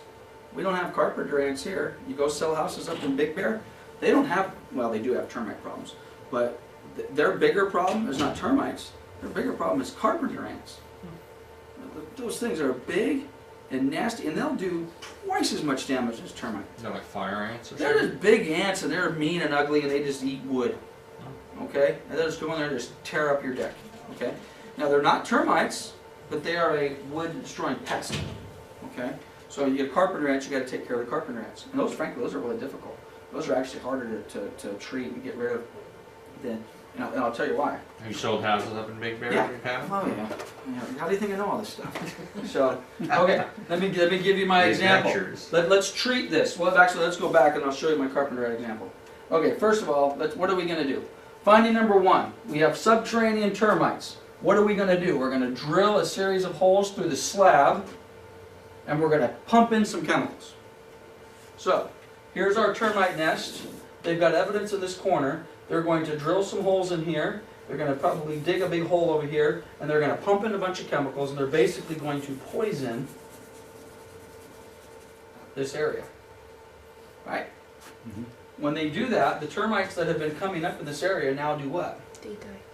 Well, these termites die. What about these guys down here? They don't die. I mean, they may send up a few people. I mean, I'm not that well versed in this. They may send a few scouts, find out that the scouts are dying. They're not stupid, so then what do? Well, maybe they go this way, and they pop up over here, or hopefully they go this way and they pop up in your neighbor's house. Okay? But when they treat this, they are poisoning the ground between your house and the termites so that they can't get into one. Okay? Now, let's pretend these are drywood termites. Poisoning the ground, is that going to take care of these boys up here? No. This is where we put the tent over the house. Mm. If I put it, you gas the house, and by the way, that stuff works, okay? You gas the house, these guys are dead. What about these guys? No. There's no effect on them. As a matter of fact, I don't know if this is true or not, but let's pretend we know what we're talking about. These guys, hey, sounds like we're being tented. Let's get the hell out of here. Go back into the ground. They haven't been around for Maybe they 2,000 die. years because they're I don't know, but these guys down here definitely don't die. Okay, so the tenting will do nothing for subterranean termites. Okay, it will do everything to kill these. Now let's go back. Let me finish my thought, and then I'll Okay. answer your question. So, if I do have drywood termites, do you have to have a tent every time you find drywood termites? No, you don't. It really depends on the company you're going to deal with. A lot of times, if they find drywood termites and they're in the only place in the house they've seen them is on this fascia board, they will do what's called locally treat for drywood termites. So they will go up here, they will drill a whole bunch of holes in this area, and they will literally take an aerosol can and spray in a termite killer. What if they find drywood termites over here on this side? And what if they find them in this window jamb? And what if they find them in the door jamb? Can you do the same thing? Well, you can do the same thing. This is the problem with drywood termites. What if the only visible evidence of drywood termites was in this 4-foot section? And you just said, okay, I'm gonna drill some holes 2 feet on either side. Is it possible that they've tunneled their way over here and they're over here? If you don't drill and treat over here, are these guys dead? You don't know? They just keep on going. The only way to effectively eradicate all the drywood termites is to put the tent over the property. That will kill everything. If there's one hidden over here that they never saw, done. Okay. Normally, termite companies will do local treats if they find the termites in 1 or 2 spots. If they find them in 2, normally 1 spot for sure, but 2 spots, probably going to ask for a tent, maybe, maybe not. But if they find it in 3 spots, you're going to get a tent every single time. Yep. I mean, as far as dealing with your client, I mean, that's a pretty big job, right? That's going to cost $2,000-3,000 bucks. Well, it depends on the size of the house. You know, they measure it Let's say based a on. 2,000 square foot house. It's going to cost you probably $2,000. But it also depends on if it's a 2-story or, you know, the square footage isn't as important as, you know, the heights of the ceiling Right. and all the rest of that sort of stuff. It's So all if it's it's a done by 2-story house, it could cost more. It's done by cubic feet. Yeah, yeah. But it's the only effective way to get rid of drywood termites. Only way. Okay. Now we're talking about the door. We got fungus or dry rot. That's fungus or dry rot's easy. This one says it's at the window box. I think this one says it's at the pedestrian door. You got to remove the wood. If you put a new door on. The window box is messed up. Well, pull the window box off. How much? You keep pulling it off until there's no more damaged wood. When you take the window, if you take off the first layer and it's clean, fine. You're good to go. When you take off the, oh geez, it's farther back. Well, take a little, oh geez, it's farther back. Well, you got to take it all out. 100% of the dry rot and fungus wood has to come out. Okay, I got one more termite inspection in here. Well, we went a lot longer than I thought. I apologize. Actually, I got 2 more inspections, but we're going to quickly go through these. Same, does this look similar to the other report we just saw? Different company's name, but the format is exactly the same, okay? We got 3 findings, 1, 2, 3. By the way, the other, if you notice, the other one was nicely drawn, looked like maybe a little computer program. This guy just drew his with a pencil and a ruler, okay? Okay, whatever, that's how I do it. Drywood termites, noted in the bedroom closet. Recommend drill and chemically treat, not fumigate. Now, if he had found 3 or 4 other places, he probably would have said, let's put a bag over it, let's fumigate. What else did we find? Water damage not under kitchen sink. Okay? Well, what do you got to do? Got to make sure the water's not leaking anymore and replace it. Okay? And fungus at the front beam, recommend owner have it repaired. And water damage on a hot water heater closet and a door jamb. Again, remove and replace. There's one other thing, matter of fact, I'll show you on the next report. And then we'll... You done? Yep. Yeah, no, I'll take it. I'm almost done. Man, you're a good teacher at the I know. NHD Well- and turnout reports. Oh yeah, we did home inspections too. We don't mess around. We've got our map over here on how to... So now they're all not going to advise their client to do home inspections? They're gonna do No, it I've fucking- said we all do home inspections. We all do home inspections. Okay, we got another report from Adu, Carnation Lane. There's one thing I wanted to show you, which I didn't show you before. And I should pull this up. I should pull this up on the contract. On the California Residential Purchase Agreement under the termite report, it says we're going to run the termite report. And then it says, please see the WPA, the Wood Destroying Pest Allocation Cost Form, or whatever it happens to be. On the WPA, there's two sections. It says Section 1, termite correction to be paid for. Normally that's by the seller. Section 2, termite correction to be paid for by the buyer. Every time there's a finding, and I didn't point this out on the other reports, I might have to go back and look at another one. This is a Section 1 item. So when you have checked the box that the seller to pay for Section 1, who's paying for that? Seller. This is a section 1 item. Seller. This is a section 1 item. Seller. Is there any more? Ah. Section 2. Oh, there is no section 2. You can go find a different report. Darn it. I hope I have one here that has section 2. By the way, these are all laid out exactly the same. Put it past it. Okay. I was going to say it's laid out exactly the same. This one doesn't say section 1, or maybe it's up here. Different. Interior item. Just tell the client not to get all those. Well, I just lied to you. My expectation with this report was going to say section 1 or section 2. It should say that. Hopefully this one does. That's right. Sign the waiver, please. Okay, here we go again. This is a section 1 item. This is a section 1 item. Come on, give me a good example. There's no, okay. Let's pretend. Okay, classic. Here we go. This is a section 1 item. Anything that has active infestation of termites, carpenter ant. Oh, I wanted to give you my carpenter ant example one quick before I forget. Carpenter ants are really tough to kill. Why? Because carpenter ants don't come in from underground and come into the house, and they don't live in the wood. Where do they come in from? They're living over in this tree over here, and they just walk across the ground like a dog or a cat, and they just crawl up the side of the house and they come in. Can't tent them. You can't poison the ground. What are you going to do? Set the tree on fire? It's tough. Well, if you can find the nest, you need to get rid of them. Okay. Carpenter ants are a pain in the butt. Okay, Yeah. getting back to my section 1, section 2 example, then we're going to call it a day. Active termites, section 1. Active fungus dry rot, section 1. Active carpenter ants, section 1. Section 2, there is a water leak underneath the kitchen sink, but there's no damage. There's no fungus.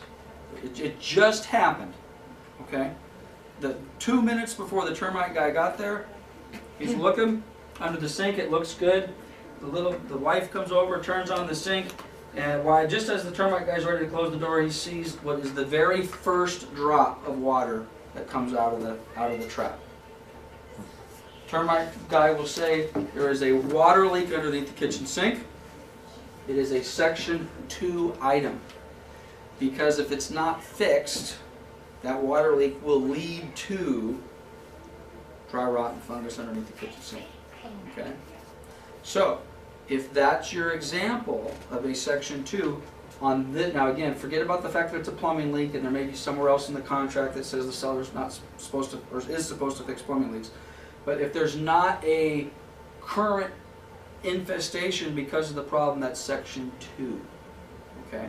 Another example of that would be, let's suppose there is a wood deck built off the back of the property, and the wood deck is sitting on the ground instead of on concrete blocks. It's just sitting on the ground. But there's no evidence of termites. Okay? It's rock solid. There's nothing wrong with it, but it's sitting on the ground. Where do the termites live? In the tree. Oh, no. In the tree. They could live in the tree too. They're in the ground. The wood is literally sitting on the ground. That's just a highway right into the house or into the deck. But there are no termites.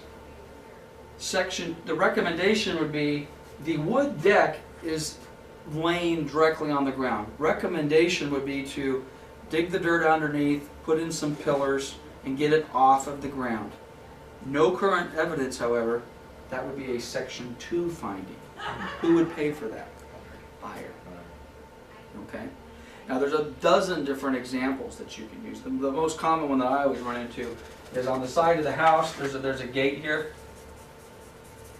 and there's that 4x4 that's kind of the anchor for the side of the gate, and the 4x4 is literally right up against the side of the house, and it goes straight into the ground. The 4x4 is as solid as can be. Okay, there's no termites in it. But again, remember my example. Here those termites are. Hey, I found a little 4x4 here. I think I'm going to come up. Oh, now I got a little wood siding. I'm going to go right into the house. There's no current evidence of termites, but left uncorrected, that is a condition that could lead to termite. That would be section 1 or section 2? Section 2. Section 2, okay? So, and that's important, because honestly, I bet most of the agents in this room who are not in this training class have no idea what the difference between section 1 and section 2 is. They're just told by a manager at some point, buyer pays for section, or seller pays section 1, buyer pays section 2, and they don't even know what the heck the difference is, okay? So, at any rate, that's, boy, I went a lot longer than I expected, guys. So thanks for your patience. Anybody got any questions before we call it? Good. Nothing? Thank you. Thank You are you. welcome as always. People out there, you've got the utilities going, okay? Who's in the property? In this particular case, the people that were present were the buyer's agent and the clients. Who is the client on this? Is it the seller or the buyer? Buyer. Okay, now it could be the seller. Client traditionally is the person who ordered the report, who's paying for it, okay? But in most cases, the person who's requesting, even if they're not paying for it, it's possible that the seller paid for this, but it was ordered by the buyer. Another very important distinction, if you are, suppose you're the listing agent, you're representing a buyer, you're the listing agent representing the seller. You have agreed through the negotiations, the buyer's going to get a home inspection, and the seller is going to pay for the home inspection. Is that possible? Is that normal? Well, I don't know whether it's normal or not, but it's certainly within the realm of possibilities. Awesome. Seller has agreed to pay for the cost of a home inspection not to exceed $500. Okay. Even if the seller's paying for it, some sellers like it. Well, if I'm paying for it, I want them to use ABC Home Inspection Company. Danger, danger, danger. Let the buyer pick. You don't want the seller picking your home. Why? It's obvious, right? Home inspector misses something. Well, who picked the home inspector? Who's now trying to cover something up because they made us use the ABC Home Inspection Company? Let the buyer pick. And by the way, it is a very good idea. Could be dangerous, but generally speaking, you're going to have a home inspection done. You're representing the buyer. You should be there, and your buyer should be there.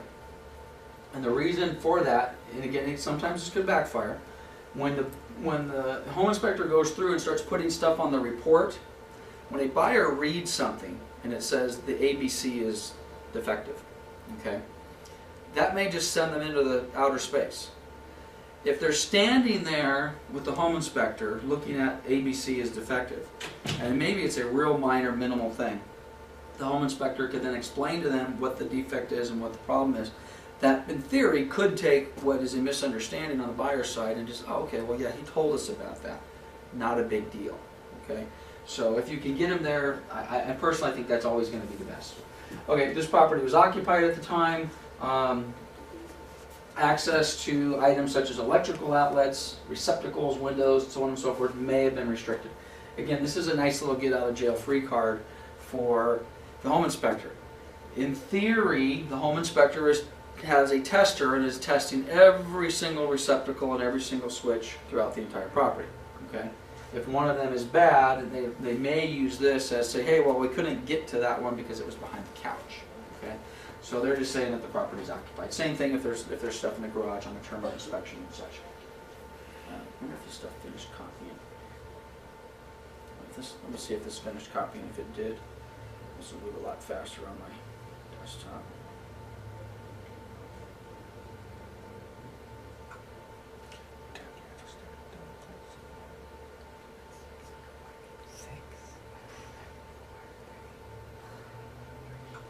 Not much better.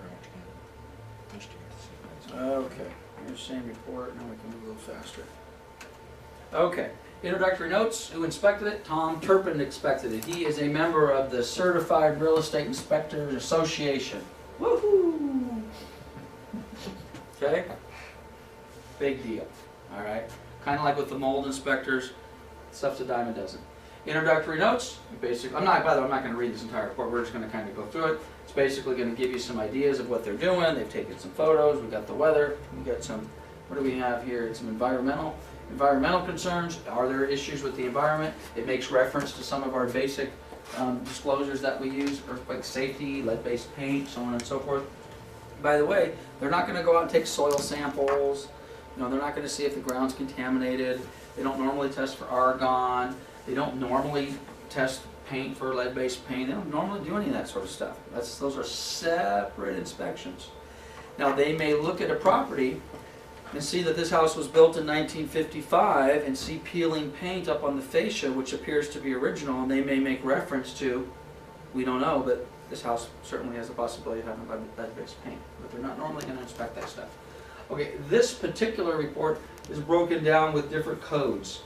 If it's a safety concern, it's SC. If it needs further evaluation, which you always hate, whenever you have your home inspectors say it needs further evaluation, what are they saying? Get another expert out here. Get somebody else. You now have told a client, no need to get a home inspection. The house is brand new. And then, of course, what happens?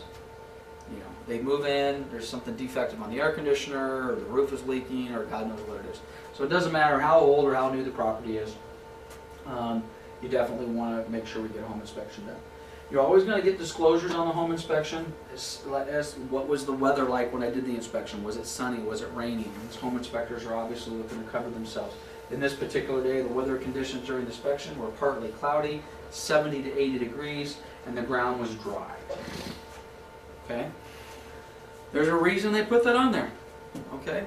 The temperature, was it raining? You know, what was going on? They're obviously looking to cover themselves from a legal and a liability standpoint. I'm just going to page down through this. This gives you a description of the property, just a general description, which, by the way, most home inspectors, matter of fact, I would suggest all home inspectors, are not measuring square footage. Okay? You can't count, they're not going out and measuring. Normally, the only person going out there running a tape measure around the house is an appraiser. Okay? And frankly, I recommend that you do not, as realtors, agents representing the buyer or seller, there's really no reason. I've done it, and you probably will do it again, and it's not a bad idea to learn how to tape a house and figure out what the square footage is, but you don't want to be the responsible party that says, this house That's your is... cell phone. I left that with you. Thank you, You son. didn't say anything about it. Well, I just assumed. So, anyway, you don't want to be the one that goes out and says, hey, I taped it, the house is 1,340 square feet, and have people rely on that. If you do get yourself in a situation, for whatever reason, and there's going to be situations where you're going to need to tape, something's amiss, you know. The seller tells you that the house is 2,000 square feet. The tax rolls say the house is 1,000 square feet. You're eyeballing it based upon your experience, and you're like, both of these are wrong. It looks like about 1,500 square feet. Fine. Go ahead and tape it, but you are not to pass that information along as reliable. And if you do pass it along, you want it to pass it on as unreliable. I'm not an expert tape measurer when it comes to figure out the square footage of a property. So anyway, they're not going to tape it either. Foundation types, is it on a slab, is it above grade? By the way, the more experience you folks have as it relates to construction type and any sort of contracting background, it will help you tremendously in your real estate career. Okay? If you don't know the difference between a slab on grade or a raised foundation, you could be at a little bit of a disadvantage. Okay? A slab on grade is this building. This building is a slab on grade. Slab foundation at grade level. Grade level meaning where the ground comes to the property. Okay. Property on a raised foundation, normally talking about a house with crawl spaces underneath. Okay. If it's a super raised foundation, you could have a basement. Okay. Basement is nothing more than a large crawl space. Okay.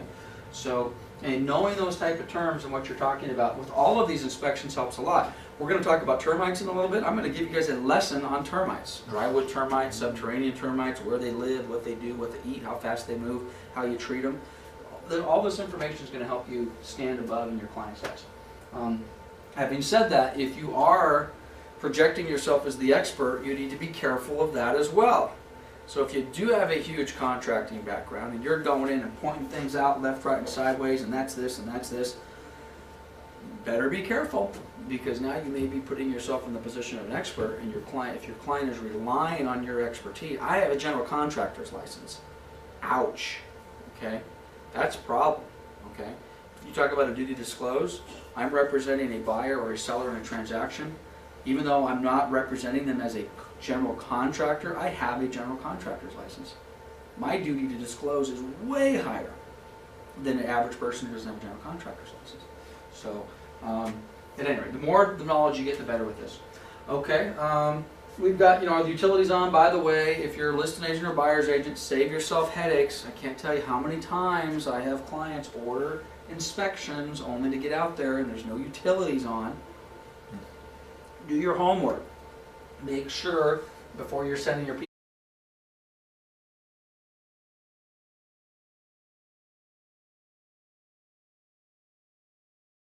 I'm probably going to go at least until 5. I could probably do 2 hours on this, so we'll see how it goes. So if you've got to bug out early, don't worry about it. It won't hurt my feelings. I'm just going to go until I'm done. So somewhere between an hour and a half, hour, 45 minutes. So again, we're going to termite inspections, home inspections, and natural hazard disclosure inspections. We might touch a little bit on septic certs and roof certs and that sort of stuff. But basically what I've got 2 different home inspection reports that I pulled. These are a little old, but basically they look the same. Not a whole heck of a lot has changed in the home inspection world. In the sense this is 8-year-old report, but so be it. And let me just jump. Which, by the way, maybe actually some stuff has changed probably rather dramatically. And the main thing probably being is a lot of the guys going out today are basically going out with tablets that have nice built-in software. They're just hitting the things. It looks in good condition, bad condition, poor condition. Taking pictures, loading them into the thing. But generally speaking, first of all, let's go back to our contract. Okay, the default in the contract is 17 days to do your property inspections, right? Mm-hmm. This is one of them. Okay. Now the vast majority of transactions that I see, the buyers are choosing not to get a home inspection. Vast majority. Okay. Most of them are either doing it themselves, or they just don't feel it's necessary to go to that point, or they've done enough of inspection themselves that they don't think it's necessary to go to the trouble and the expense of getting a home inspection. All of which may be fine as a standard policy and rule within this company, within your business. You never want to recommend to a client not to get a home inspection. Okay? It's exactly the opposite. You want to recommend that they get a home inspection. Okay? Now, if they choose not to, so be it. Now, you say, well, why would I recommend that they don't get a home inspection? Well, the house is brand new. It's 2 years old. No sense in spending $300-400 for a home inspection. No need. You never want those words to cross your lips. Okay? For obvious reasons.